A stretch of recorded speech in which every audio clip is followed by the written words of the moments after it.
ሰላም ኣብቲ ዝሓለፈ ቪድዮና ታሪክ ናይቶም ብጅግነት ዝተዋግኡ 300 ስፓርታውያን ተዋገቲ ኣካፊልናኩም ነርና። ነታ ቪድዮ ዘይረኣኹም እንተሃሊኹም ኣብ ዲስክሪፕሽን ከቐምጠልኩም እየ ተኸታተልዋ። ሎሚ ድማ ካልኣይ ክፋል ናይቲ ታሪክ ሒዝናልኩም መፂና ኣለና። ኣብዚ ክፋል እዚ ውድቀት ግሪክን ምልዓል ንጉስ ዜርክሰስን ክንርኢ ኢና። ስለዚ ናብቲ ታሪክና ንእቶ። ታሪክና ብዘሕዝን ኩነታት ብሞት ንጉስ ሌናዶስ እያ ትጅመር። ንሱ ኣብቲ ዝሓለፈ ምዕራፍ ተቐቲሉ እዩ። ንጉስ ዜርክሰስ ብሕርቃንን ቁጥዕን ተዋሒጡ ነቲ ዝወደቐ ንጉስ ርእሱ ብምቑራጽ የዋርዶ። ኣብዚ እዋን እዚ ነቲ ናይ ኦራክል ትንቢት ንዝክር። ግሪክ ኣብ ጫፍ ጥፋእ ትርከብ ኣላ። ዜርክሰስ ድማ ንኹሉ ይዕንወሎ። ሕጂ ተስፋ ግሪክ ኣብ ኣቴናውያን ወይ ድማ ኣብ ህዝቢ ኣቴንስ ጥራሕ እዩ ተንጠልጢሉ ዘሎ። ኣቴንስ ኣብቲ እዋን ርእሰ ከተማ ግሪክ ዝነበረት ኮይና ህዝባ ድማ መራኸቢ ብምስራሕ ዝወዳደር ዘይብሎም ምዃኖም ይፍለጡ ነይሮም። ዕድል ግሪክ ሕጂ ኣብ ኢዶም እዩ ዘሎ። ንግስትና ኣብ ቅድሚ ተዋግእቲ ደው ኢላ ነቲ ኣብ ወራር ፐርሺያ ዝተፈጸመ ታሪክ ክተዘንቱ ትጅመር። እዚ ኩናት ትማል ዝጀመር ኣይኮነን። ቅድሚ 10 ዓመት ሓደ ንጉስ ዳርዮስ ዝተባሃለ ናይ ፐርሺያ ንጉስ ንመጀመርታ ግዜ ንግሪክ ክወራ ምስ ፈተነ እዩ ዝጅምር። ፐርሺያውያን ቁጥር ዘይብሎም ሰራዊት ሒዞም ነዊሕን ኣድኻሚ ናይ ባሕር ጉዕዞ ገይሮም መጺኦም ነይሮም። እቶም ኣቴናውያን ግን ዋላ እኳ ብቁፅሪ ውሕዳት እንተነበሩ ንግሪክ ንምክልኻል ብጅግነት ተዋግኡ። ሰራዊት ኣቴንስ በቲ በሊሕ ወታደራዊ መራሒ ቴሚስቶክለስ ይምራሕ ነበረ። እቲ ዘደንቕ ስልትታቱ ድማ ነቲ ኩነታት ኩናት ቀይርዎ እዩ። እቶም ዝደኸሙ ወታደራት ፐርሺያ ገና ከይተዳለዉ ከለዉ ቴሚስቶክለስ ኣብ ወጋሕታ ብድቁሶም ኩናት ከፊቱ ተፃወተሎም። እቲ ብልሕን ጅግነትን ቴሚስቶክለስ እግሩ ኣብ መሬት ግሪክ ዝረገፀ ዝኾነ ይኹን ፐርሺያዊ ብሂወት ንከይተርፍ ገይርዎ እዩ። ኣብ ማእኸል እቲ ዕግርግር ቴሚስቶክለስ ንጉስ ዳርዮስ ደው ኢሉላ ዝነበረ መርከብ ረኣየ። ነቲ ዕድል ተጠቒሙ ድማ ቴሚስቶክለስ ፍላጹ ኣነጻጺሩ ናብቲ ንጉስ ደርበዮ።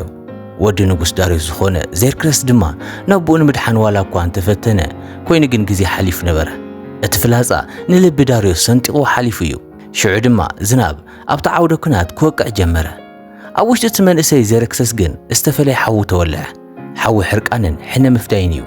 ኮይኑ ግን ኣብታ መዓልቲ እቲኣ ቴሚስቶክለስ ብዘይፍላጥ ዓብዪ ጌጋ ፈጺሙ ነበረ። ካልኣይ ፍላጻ ናብ ዜርክሰስ ክትኩስ ነይርዎ ግን ኣይገበሮን። በዚ ምኽንያት ድማ ግሪክ ክሳብ ሕጂ ዋጋ ትኸፍላላ ትብሎም። ብኻልእ ወገን እቲ ዝመውት ዝነበረ ንጉስ ዳርዮስ ነታ ከም ጓሉ ዝሪኣ ዝነበረ ናይ ባሕር ሓላፊ ዝኾነት ኣርተሚስያ ፀዋዓ። ኣርተሚስያ ንፐርሺያ ብዙሕ ዓወታት ዘምፅአትን ብንጉስ ዓብዪ ክብሪ ዝወሃባን እያ። ንጉስ ዳርዮስ ኣብ ኣፍ ሞት ኮይኑ ንኣርተሚስያ ሓደ ወሳኒ ዕዮ ሂባ ንወዱ ዜርክሰስ መራሒ ንኸይትገብሮን ንሳ ንኸትመርሖን ይዛረባ። ቀፂሉ ድማ ንጉስ ዳርዮስ ብናይ መወዳእታ ትንፋሱ ንወዱ ጌጋይ ኣይትድገሞ፣ ንግሪካውያን ግደፎም ፈጺምካ ምስኣቶም ኩናት ኣይትግበር፣ ንግሪካውያን ክስዕርዎም ዝኽእሉ ኣማልኽቲ ጥራሕ እዮም ብምባል ኣጠንቅቖ። እዚ ዝሰምዐት ኣርተሚስያ ብቆራጽነት ነቲ ፍላጻ ካብ ልቢ እቲ ንጉስ መዚዛ ኣውፅአቶ። ኣብዚ ኩነታት ድማ ንጉስ ዳርዮስ ዓረፈ። ዜርክሰስ ብሞት ኣቦኡ ልቡ ተሰይሩ ን7 መዓልቲ ሓዘነ። ኣብ 8 መዓልቲ ግን ኣርተሚስያ ንመጀመርታ ግዜ ዘራርበቶ። ኣቦኻ ኣጠንቂቕካ ጥራሕ ኣይኮነን ብድሆ ይሂብካ፣ ንግሪካውያን ኣማልኽቲ ጥራሕ እዮም ክስዕርዎም ዝኽእሉ ኢልካ ኣሎ። ስለዚ ንስኻ ኣምላክ ክትከውን ኣለካ በለቶ። ካብታ ግዜ እቲኣ ጀሚራ ኣርተሚስያ ንዜርክሰስ ናብ ኣምላኽ ንምቕያር ተወፈየት። ካብ መላእ ዓለም ጠንቋሎን መራሕቲ ሃይማኖትን ኣኪባ ንዜርክሰስ ኣብ ማእኸል በረኻ ጥራሕ ነብሱ ገደፍዎ። ኣብቲ ረመዝ ዝኾነ ሕፃ ሓደ ጸልማትን ዘፍርሕን ዋሻ ረኸበ። ኣብ ውሽጢ ዋሻ ድማ ንሰይጣን ዘምልኹ ዓይነ ስውራን ፍጡራት ይነብሩ ነበሩ። ዜርክሰስ ነብሱ ንዕኦም ብምሃብ ነቲ ናይ ቀደም መንነቱ መስዋዕቲ ገበሮ። ካብቲ ዋሻ ክወፅእ እንከሎ ፈጺሙ ዘይፍለጥ ፍጡር ኮይኑ ወፀ። ሰብነቱ ልሙፅን ከም እምኒ ዝተረረን ኮነ። ጸጉሪ ይኹን ዝኾነ ምልክት ሰብኣውነት ኣይነበሮን። ዜርክሰስ ንሰብኣዊ ባህሪኡ ደርቢዩ ከም ኣምላኽ ተመሲሉ ክንደገና ተወለደ። ነዚ ምስ ረኣየት ኣርተሚስያ ንኹሎም እቶም ንዜርክሰስ ቀረብቲ ዝነበሩን ዘዕበይዎን ሰባት ቀተለቶም። ምኽንያቱ ዜርክሰስ ናይ ሕሉፍ ህይወቱ ክዝክር ስለ ዘይደልየት እዩ። ብተወሳኺ ንዜርክሰስ ሙሉእ ብምሉእ ንምቁፅጻርን ትእዛዛታ ንምፍጻምን እያ ነዚ ገይራ። ድሕርዚ ንጉስ ዜርክሰስ ንመጀመርታ ግዜ ብመልክዕ ኣምላኽ ኣብ ቅድሚ ህዝቡ ቀረበ። ከምቲ ሓሳብ ኣርተሚስያ ድማ ኣብ ልዕሊ ግሪክ ኩናት ተኣወጀ። እዚ ወረዚ ድማ ናብ ኣቴንስ ምስ በጽሐ ኣብ ፓርላማ ኣቴንስ ዕግርግር ተፈጥረ። ገለ ወገናት ክዋግኡን ንግሪክ ክከላኸሉን ክደልዩ ከለዉ እቶም ካልኦት ድማ ምስ ፐርሺያውያን ብምዝራብ ሰላማዊ ፍታሕ ክፍጠር ሓሳብ ኣቕረቡ።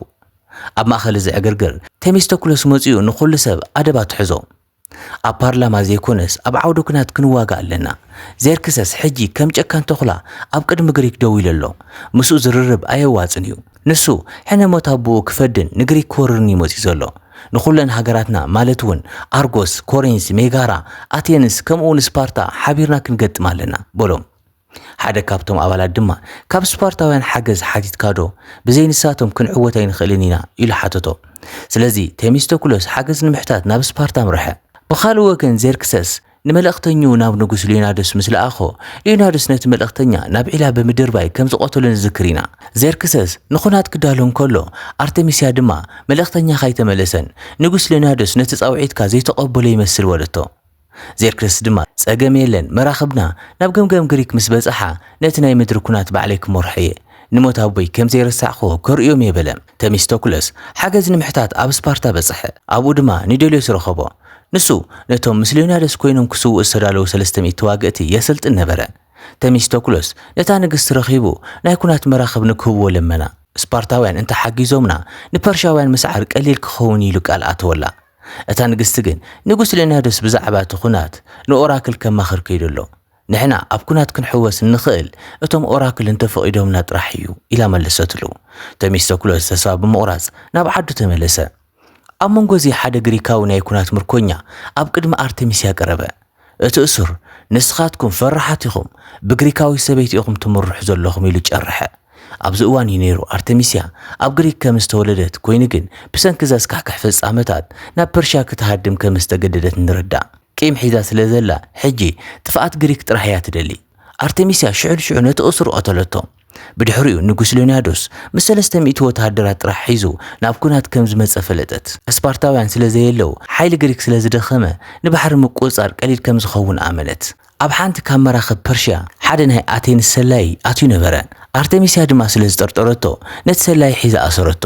ይኹን እምበር እቲ ሰላይ ንኹሎም እቶም ኣብታ መርከብ ዝነበሩ ቀቲሉ ናብ ኣቴንስ ከምልጥ ኸኣለ። እዚ ሳይለስ ዝበሃል ሰላይ ምስ ወዱ ካሊስቶ ኮይኑ ንቴሚስቶክሎስ ረኸቦ። ሓይሊ ባሕሪ ፐርሽያ ብኣርቴሚስያ እዩ ዝምራሕ ዘሎ። ንሳ ኣዝያ ትፍራሕን ብዛዕባ ናይ ባሕሪ ኩናት ዓብዪ ተመክሮ ዘለዋን ኢሉ ሓበሮ። ኩሉ ሰብ ከመይ ኢላ ሓንቲ ግሪካዊ ሰበይቲ ሓንቲ ካብቶም ዓበይቲ መራሕቲ ፐርሽያ ክትከውን ክኢላ ኢሉ ይሓስብ ነይሩ። ድሕሪኡ ድማ እቲ ሓቂ እንትገሃድ ቅድሚ 30 ዓመት ኣብ ሓንቲ ግዛኣት ግሪክ ኩናት ተላዒሉ ነይሩ። ኣብቲ ኩናት ንፐርሻውያን ዝተሸጡ ግሪካውያን ነጋዶ ኣብ ልዕሊ ህዝቦም ጨካን ተግባራት ፈጸሙ። እዞም ነጋዶ ንወለዲ ኣርቴሚስያ ብጭካነ ቀተልዎም። ንዓ ድማ ከም ባርያ ሒዞም ኣሳቀይዋ። ንመዓልታት ድሕሪ ምግፋዕ ተሰባቢራ ክትመውት ኣብ ጽርግያ ደርበይዋ። ኣብታ መዓልቲ እቲኣ ሓደ ፐርሻዊ ልኡኽ ንኣርቴሚስያ ወዲቑ ናብ ፐርሽያ ወሰዳ። እዚ ሰብ እዚ እቲ ጸኒሑ ናብ ንጉስ ሊዮናዶስ ዝመጸ ልኡኽ እዩ። ኣብ ፐርሽያ እዚ ልኡኽ ንኣርቴሚስያ ከም መምህር ኮይኑ ናይ ኩናት ጥበብ ኣምሃራ። ቀስ ብቀስ ኣርቴሚስያ ሓንቲ ካብቶም ዝተኣማመኑ ወታደራት ንጉስ ዳርዮስ ኮነት። ጽባቐን ናይ ምውጋእ ክእለታን ተደሚሩ ዓብዪ ሓይሊ ፈጠረላ። በዚ ድማ ንጉስ ዳርዮስ ንላዕለዋይ መራሒት ሓይሊ ባሕሪ ገይሩ ሸማ። ሳይለስ ንቴሚስቶክሎስ ስፓርታውያን ናብ ኩናት ክኸዱ ፍቓድ ሓቲቶም ነይሮም። ኦራክል ግን ከሊእዎም ኣሎ። ሕጂ ንጉስ ሊዮናዶስ ምስ 300 ወታደራት ጥራይ ናብቲ 300,000 ሰራዊት ዘለዎ ኩናት ይምርሻ ኣሎ በሎ። ቴሚስቶክሎስ ብምጉሃይ ስለዚ ዕድል ግሪክ ኣብ ኢድ ንጉስ ሊዮናዶስን እቶም 300 ጀጓን ተዋግእቲ እዩ ወዲቑ ዘሎ በሎ። ቴሚስቶክሎስ ናብ ካምፕ ተመሊሱ ወታደራቱ ከዳሉ ጀመረ። ኣብኡ ድማ ንወዲ ሳይለስ ዝኾነ ካሊስቶ ንምውጋእ መፂኡ ረኸቦ። ቴሚስቶክሎስ ድማ በቲ ናይቲ መንእሰይ ፍቕሪ ሃገርን ጅግንነትን ተደነቐ። ድሕሪኡ ቴሚስቶክሎስ ሰራዊቱ ብድምር 50 መራኽብ ጥራሕ ከም ዘለዎም ፈለጠ። እቲ ኩናት ተስፋ ዘቑርጽ እዩ ነይሩ። ምክንያቱ ፐርሻውያን ኣሽሓት መራኽብ ሒዞም እዮም ዝመፁ ዘለዉ። ይኹን እምበር ቴሚስቶክሎስ ደው ኢሉ ኩናት ብበዝሒ ወታደራት ወይ መራኽብ ጥራሕ ኣይኮነን ዝዕወት፣ ኩናት ብጅግንነትን ጽንዓትን እዩ ዝዕወት በሎም። ኣቴናውያን 50 መራኽብ ጥራሕ ሒዞም ይመፁ ምህላዎም ሰምዐት። እዚኣተን ንዓይ መጻወቲ እየን ብምባል ንኮማንደር ባንዳሪ 150 መራኽብ ሒዙ ክድምሶም ለኣኸቶ። ቴሚስቶክሎስ ንወታደራቱ ከምዚ ኢሉ ኣተባብዖም፣ ሎሚ ክንዕወት ኣለና። እንተዘይ ኮይኑ እንመለሰሉ ገዛ ይኹን ሃገር ኣይክህልወናን እዩ። ንነብስኹምን ንስድራኹምን ንግሪክን ኢልኩም ተዋጉ። እቶም 50 መራኽብ ምስቶም 150 መራኽብ ባንዳሪ ተገጣጠሙ። ቴሚስቶክሎስ መራኽብ ፐርሽያ ኣብ ቅድሚት ድልዱላት ኣብ ማእኸል ግን ድኹማት ምዃነን ስለ ዝፈለጠ ኣብ ማእኸል ከጥቅዑ ከም ዝኾኑ ወሰነ። እቲ ኩናት ድማ ብዕሊ ተጀመረ። ድሕሪ እቲ ኩሉ ቃልሲ እቲ ባሕሪ ብደም ተለወጠ። ብመሪሕነት ቴሚስቶክሎስ ግሪካውያን በተን 50 መራኽብ ንመራኽብ ፐርሽያ ሓንቲ ብሓንቲ ዕነወን። ኣብታ መዓልቲ እቲኣ ዘደንቕ ጅግነት ብምርኣይ ዓወት ተገናጸፉ። ኣርቴሚስያ ብዛዕባ እቲ ስዕረት ምስ ሰምዐት 73 መራኽብ ከም ዝጠፍኣ 30 ከም ዝተሰባበራን 20 ጥራሕ ክጽገና ከም ዝኽእላን ፈለጠት። ብሕርቃን ድማ ነቲ መራሒ ዝነበረ ባንዳሪ ኣብ ባሕሪ ክጽሕል ኣዘዘት።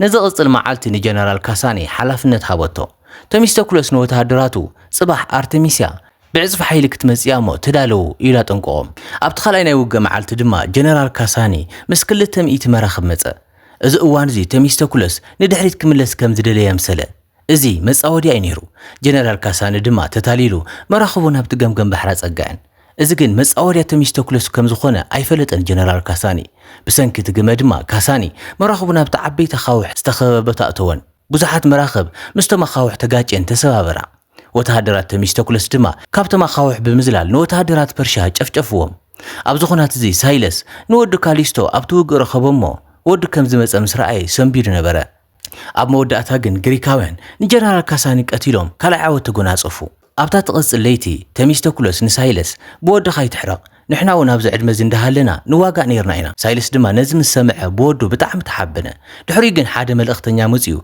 كوماندر أرتميسيا كتزرار بكات دلال بولو تميستوكلوس دما بوينو نا أرتميسيا كزرار بخده أرتميسيا كتسيلا تميستوكلوس أنا شحت مراخب اللواني نسخة كنديل خاك تطفئ أب مودعتا كتسعريخا مسايت تحوسي حشكا اتدلي كل كبكاي كم زناتك عينت مرحين ترخيبة أنا علمك جزء خالي بولتو بصباقا كسحبه ولا كوان تفتنت تميستوكلوس جن أيكونني بمال قديفو أخده أرتميسيا جن بحركان صبوغ أبزغز الكونات ويك السجد الليخا ويدما رأسخا قوريزة كوز دي بولتو دحرت زرربهم تميستوكلوس نابتم بصوت تملسمو نساتم دما حدش حبريتان تحيزموز يخون بزبل بهانكو تحيزو ونورو تميستوكلوس جن تدالو صباح كبيرو جيس بينا له طرح بولهم أبت سالسين يوقع معلتي أرتميسيا بتعباي مركبة مسأت نابت بحر دما نداد يفسست بتوسخ نتو متهدرات تفنجرت بومبا أسكيما نابتناي تميستوكلوس مرخب لأخذتهم تميستوكلوس نزوم رؤسهم زطفو وتهدرات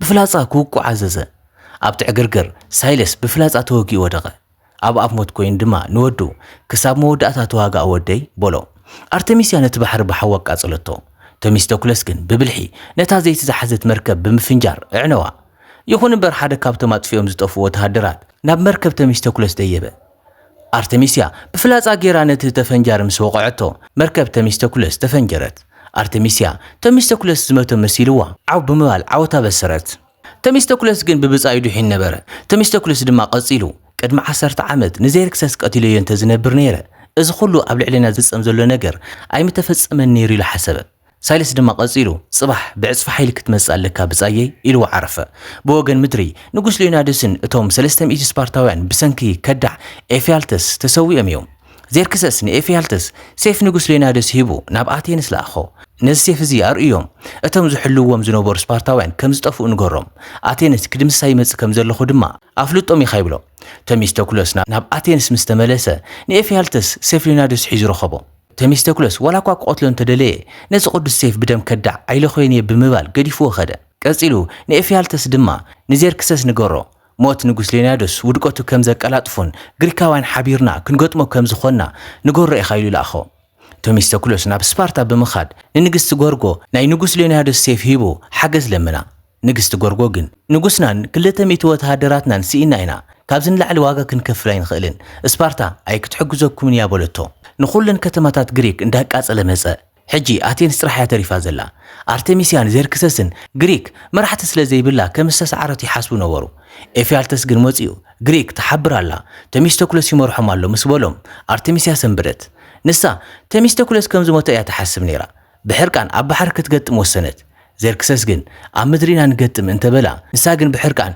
نقص كتخون زقورهوكا أنا مخاني ترسل مسبولتو زيركسس دما بحركان أبقص هارما نساقن ولا انت هارما منم كي سمعت نبحرام رحت تميستوكلوس مستو مسترفو تهدرات كوينو ولا بزي سبارتاوان كواقا والسنة نو تهدراتو دما انت لديهم كتخور تخوليهم إلوام نبرا كوينو جن والا حدا كوا هاقور قولي فوز خري نبرا كلهم كسا موداتا كواقا والسنو أبتناي موداتا كونات أرتميسيا مستو مجاكنات وتهدرات عمزت برتع كونات تخايدة أب منقوت هوكات تميستوكلوسن أرتميسيان فيتني في تراخو دحر برتع من ربراب تميستوكلوس أشنفه تميستوكلوس قصيلو كقتل كايدلن طرح وتهدراتكي دواب بليون بلا ንሳ ግን ግሪክ ክትወድቕ እያ ብምባል ክትወግኦ ፈተነት ተሚስተኩልስ ድማ ሽዑን ሽዑ ቀተላ ኣብታ ናይ መወዳእታ ህሞት ኣርቴሚስያ መራኸብ ስፓርታውያን ብንግስቲ ጎርጎ ተመሪሐን ክመጻ ከለዋ ረኣየተን ሽዑ ስዕረት ፐርሽያ ከም ዝተረጋገጸ ድማ ፈለጠት ኣብ ሰዓት እዚ ድማ ውድቀት ዘሪክሰስ ጀመረ እምበኣር ከስ ክቡራት ተኸታተልትና ናይ ሎሚ ታሪኽና ነዚኣ ትመስል ነይራ ላይክን ሳብስክራይብን ምግባር ኣይትረስዑ ኢኹም